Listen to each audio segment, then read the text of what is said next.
Yes TV के सभी दर्शकों का स्वागत है और मैं आरजे आतिश आप सभी के साथ हूँ।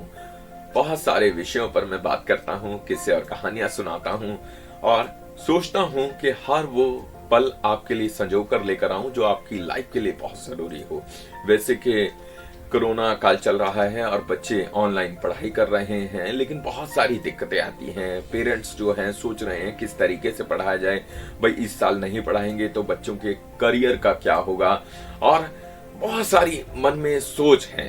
लेकिन बच्चों के संग आप अपने आप को भी व्यस्त रखें। किस तरीके से रखें? अब आप कहेंगे बहुत सारे प्रोजेक्ट मिलते हैं, काम कर रहे हैं, बहुत मेहनत करनी पड़ती है।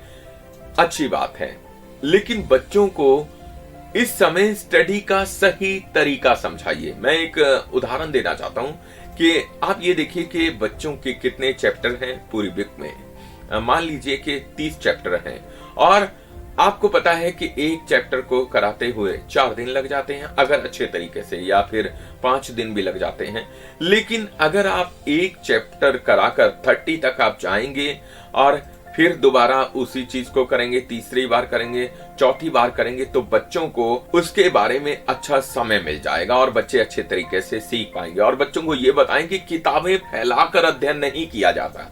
बहुत सारे बच्चे अक्सर देखे हैं कि बहुत सारे सब्जेक्ट्स लेकर बैठ जाते हैं और फिर थोड़ी देर कोई पढ़ते हैं, थोड़ी देर कोई पढ़ते हैं, तो मानो उन्हें सही अध्ययन की जो परिभाषा है वो समझ नहीं आ पाती। बच्चों को बताइए कि एक सब्जेक्ट को हमें कम से कम 1 घंटा तो देना ही देना है, और फिर जब वो 1 घंटा उस सब्जेक्ट को देंगे तो उसमें 15 मिनट ऐसे होने चाहिए जिसमें वो लिखें, 15 मिनट याद करने के, और जो आधा घंटा है 30 मिनट्स वो आप उसके साथ बैठकर डिस्कस करें। और कुछ सब्जेक्ट ऐसे हैं जिसके बारे में हम बहुत लापरवाह हो जाते हैं। ड्राइंग है, या फिर मॉरल एजुकेशन है, हिंदी है, या फिर जो अदर सब्जेक्ट्स हैं। हमें लगता है कि साइंस, मैथ, इंग्लिश यही जरूरी है, या फिर हिस्ट्री जरूरी है। सब्जेक्ट सभी जरूरी हैं। जिस प्रकार से खाने में हर चीज की अपनी एक महत्ता है, पौष्टिकता है, सलाद जरूरी है, बच्चों को पौष्टिक आहार देना जरूरी है,